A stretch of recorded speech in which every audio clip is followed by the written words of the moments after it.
Hello dear students, ये JEE advance 2023 का problem है।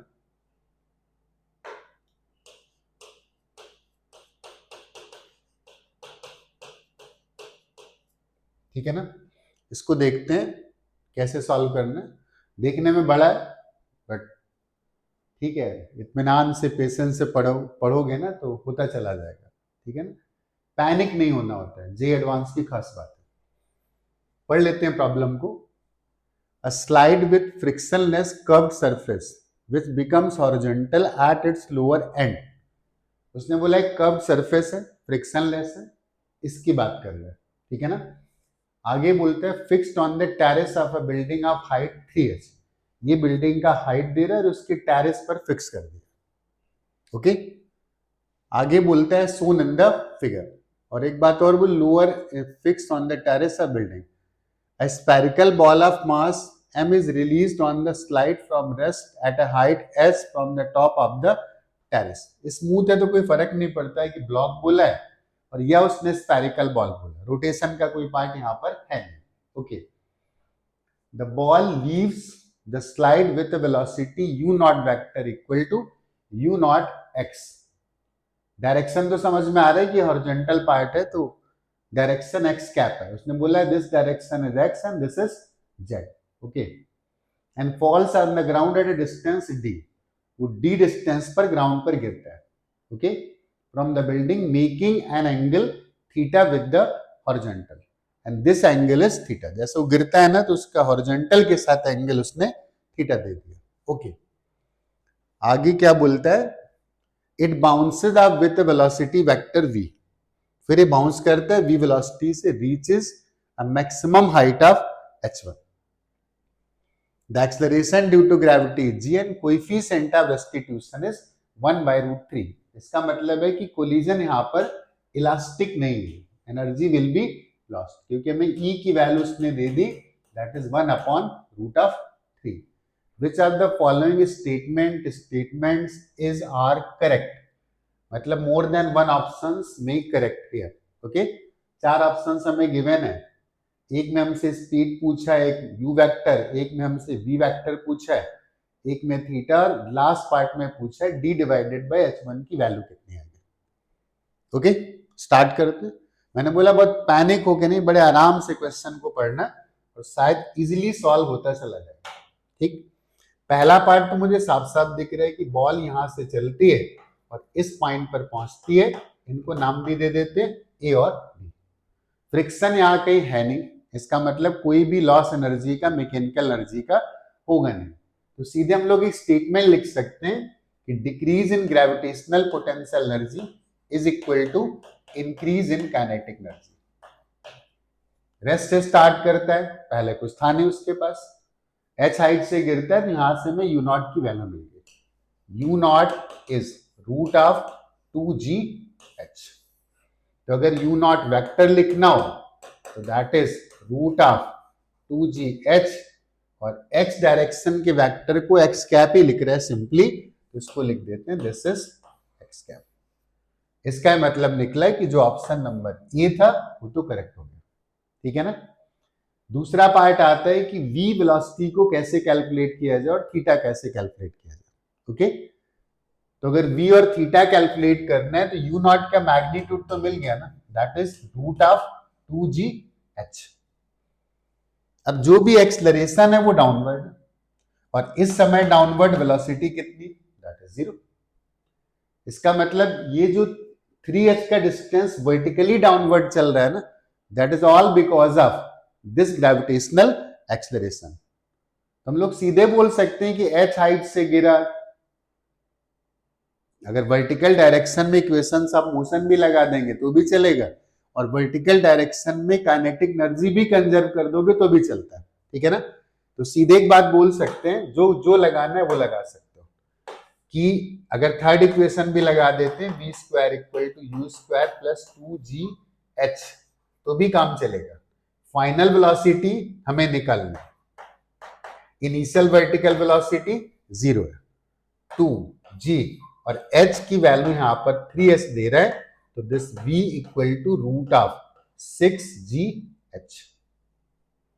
इसका मतलब जब ये ग्राउंड से कोलाइड करेगा ना तो उसके पास एक हॉरिजॉन्टल वेलोसिटी होगी that is root of 2gs और एक वर्टिकल डाउनवर्ड वेलोसिटी होगी that is root of 6gs. This is the condition before it collides with the ground. यहां से मुझे एक अपॉर्चुनिटी मिल रही कि हम थीटा यहां से कैलकुलेट कर सकते हैं. कैसे कैलकुलेट कर सकते हैं? Horizontal velocity root of 2gh and vertical velocity root of 6gh. तो इन दोनों का रिजल्टेंट ऐसे आएगा और हमें एक्चुअली एंगल ये वाला पता करना था, this angle and this angle is theta. वो जो कोलाइड कर रहे हैं ना उसका बोल रहे हैं कि इस लाइन के साथ हॉरिजॉन्टल का एंगल थीटा है. तो यहां से लिख सकते हो tan theta is perpendicular divided by this. तो लिख देते हैं यहां पर tan theta is equal to perpendicular is root of 6gh and base is root of 2gh and this is equal to root 3. and if tan theta equal to root 3 इसका सीधा मतलब निकलता है कि theta equal to 60 डिग्री. इसका मतलब ये C option भी करेक्ट हो गया. ओके, अब बात करते हैं v क्या था. v एक्चुअली वेलोसिटी कोलिजन के बाद थी. तो कोलिजन के बाद कौन सी वेलोसिटी पे फर्क नहीं पड़ेगा? हॉरिजॉन्टल पे नहीं पड़ेगा और वर्टिकल वेलोसिटी पे फर्क पड़ेगा. सबको पता होगा अगर कोई ऑब्जेक्ट ग्राउंडवर्ड v से आता है और हॉरिजॉन्टल ग्राउंड से कोलाइड करता है और कोएफिशिएंट ऑफ रेस्टिट्यूशन e है तो v से आएगा तो ev से रिबाउंस करेगा. तो रिबाउंस की वेलोसिटी और लिख देते, वो यहां पे लिख देते हैं अलग. हॉरिजॉन्टल कोलिजन के बाद क्या लिख रहा हूं यहां पर? कोलिजन के बाद इस पे तो कोई फर्क पड़ा नहीं. This is root of 2gs. Rebounce velocity हो जाएगी e times and coefficient of restitution is 1/√3 e times the velocity before collision and velocity before collision was root of 6gs. so this is root of 6gs and this becomes root of 2gh. okay, अब एक अच्छा data हमें और मिल गया. क्या हमें मिल गया कि हॉरिजॉन्टल वेलोसिटी अगर u नॉट थी ना तो वर्टिकल वेलोसिटी भी आफ्टर कोलिजन u नॉट ही आएगी. क्लियर हो गया? तो दोनों वेक्टर अगर इक्वल हो गए ना तो ये जो रिजल्टेंट वेलोसिटी आएगी that will make an angle 45. बात समझ में आ गई? तो अगर मुझे कोलिजन के बाद वेलोसिटी वेक्टर लिखना होता है ना तो वेलोसिटी वेक्टर कैसे लिख सकते? Velocity vector v is equal to that is u naught I cap और plus u naught k cap. x direction और ये z डायरेक्शन को k कैप मान लेते हैं, उसने फिलहाल z कैप लिखा हुआ है, right. And u naught is root of 2gh. तो root of 2gh x cap और प्लस z कैप. और यहां पे उसने क्या लिख दिया? x cap minus z cap. इसका मतलब ये वाला ऑप्शन तो रॉन्ग हो गया. क्लियर हो गया? अब एक डेटा हमें और पता करना था कि d डिवाइडेड बाय h1 की वैल्यू कितनी आएगी. ठीक है ना? h1 क्या था? h1 was the maximum height और d ये वाला डिस्टेंस था, right. d kind of range था.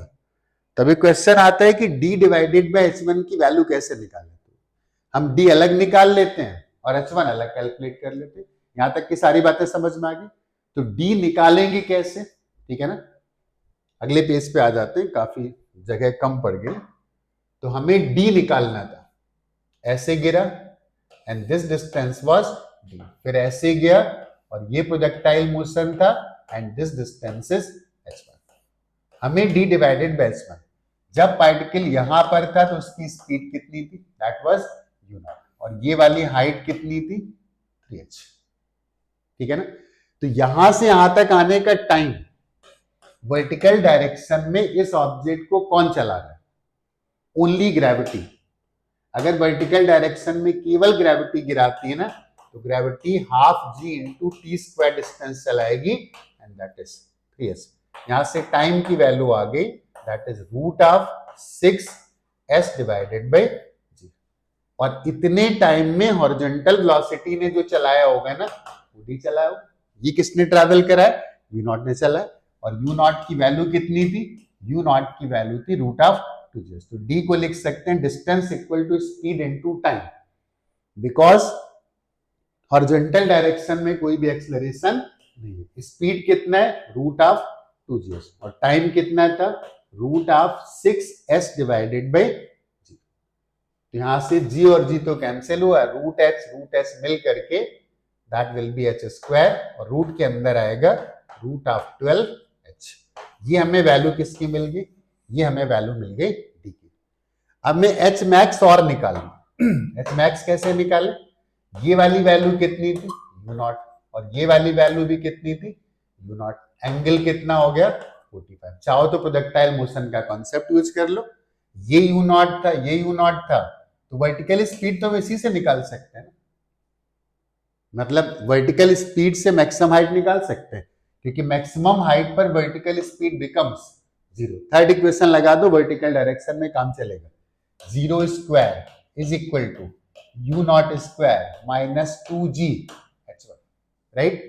और यहां से h1 की वैल्यू आ गई, that is u naught square divided by 2g, and u naught की वैल्यू कितना था, रूट ऑफ 2gs, उसका स्क्वायर कर दो तो 2gs divided by 2g, and this is equal to h। h1 की वैल्यू एक्चुअली h आ गई, ठीक है ना। अब देखते हैं कि लास्ट पार्ट में हमसे पूछा क्या गया था, तो लास्ट पार्ट में हमसे रेशियो पूछा गया था d डिवाइडेड बाई h1। तो d divided by h1, d divided by h1 that is root of 12h, और h1 की वैल्यू h आ गई, दिस इज रूट ऑफ 12, और रूट ऑफ 12 को 4 into 3 से करोगे, this will be 2 times root of 3। तो d divided by h1 की value आ गई 2 टाइम्स रूट ऑफ 3, इसका मतलब ये ऑप्शन बी करेक्ट है। 4 ऑप्शंस में केवल 3 करेक्ट थे, A, C and D, and B option is wrong.